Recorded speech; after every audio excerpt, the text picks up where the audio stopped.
Bismillahirrahmanirrahim. Assalamualaikum warahmatullahi wabarakatuh. Nama saya Vina Aulenisa dari IAI Al-Aziz. Di sini saya akan menjelaskan dari materi ilmu mantik yang berjudul Qadliyah Syartiyah Munfasilah. Jadi, di sini dalam materi Qadliyah Syartiyah Munfasilah dibagi menjadi 4 segi. Yang pertama, dari segi meniadakan atau tidaknya suatu qadliyah. Yang kedua, dari segi keadaan dan waktu. Yang ketiga, dari segi dapat atau tidaknya berkumpulnya suatu qadliyah. Yang keempat, dari segi tabiat dan watak. Selanjutnya, qadliyah syartiyah munfasilah yang dipandang dari segi meniadakan atau tidaknya suatu qadliyah. Dalam qadliyah ini dibagi menjadi 2 segi, yaitu secara mujibah dan salibah.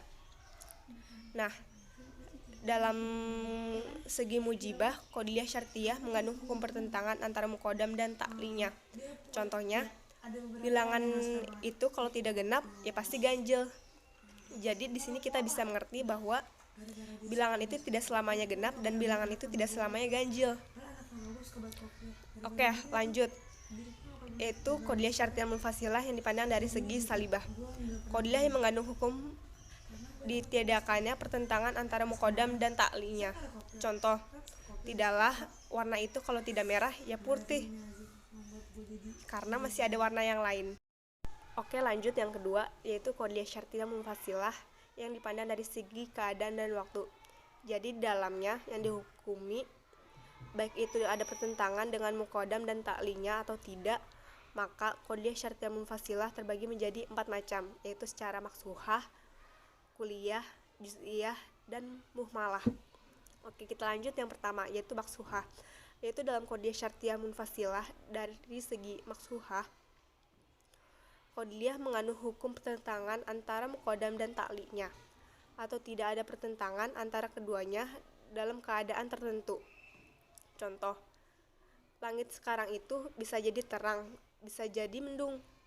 Jadi mungkin hari ini bisa jadi terang dan bisa jadi besok mendung. Jadi tidak selamanya langit itu selalu terang. Oke, lanjut, yaitu qadliyah syartiyah munfasilah yang dipandang dari segi kuliah.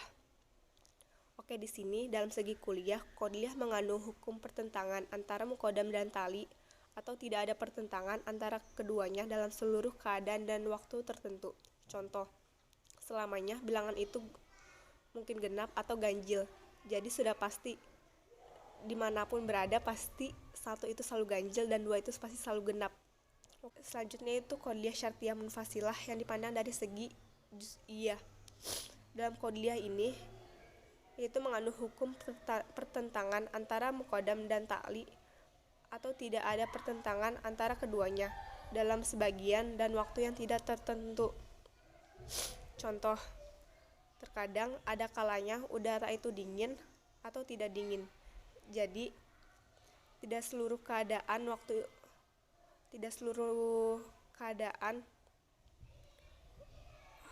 suhu itu sama.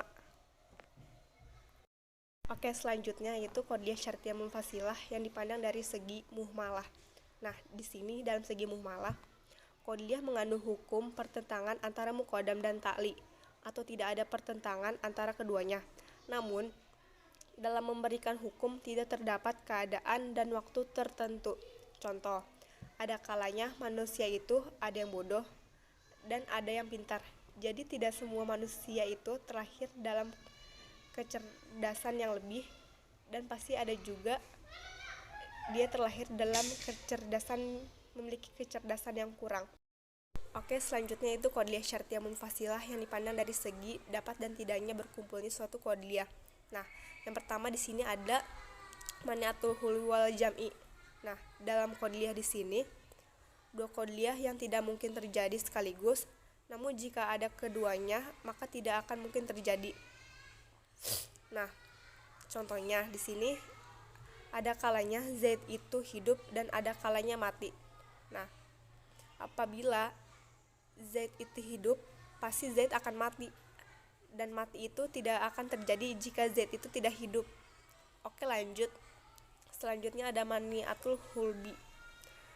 Dalam qadliyah ini qadliyah yang pasti terjadi keduanya dan mungkin keduanya terjadi sekaligus. Contoh, Sesuatu ini bisa jadi dia itu bukan putih, bisa jadi juga dia itu bukan hitam.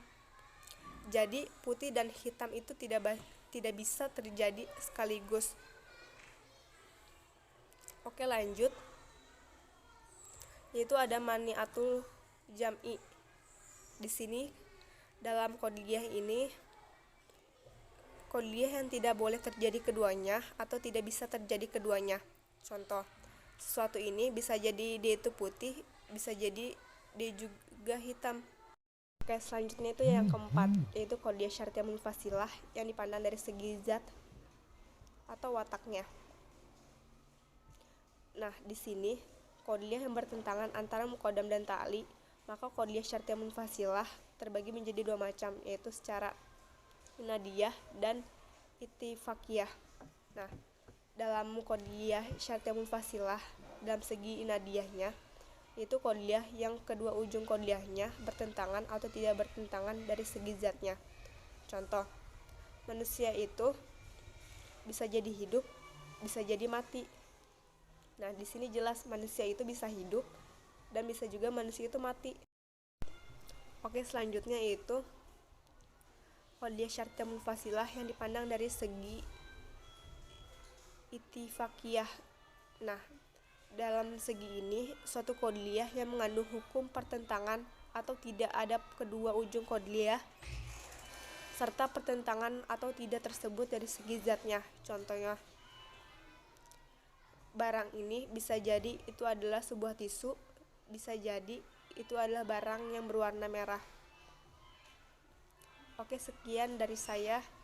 Kurang lebihnya mohon maafkan. Hadzal wallahu yarana wa fazuna. Walhamdulillahirabbil alamin. Wassalamualaikum warahmatullahi wabarakatuh.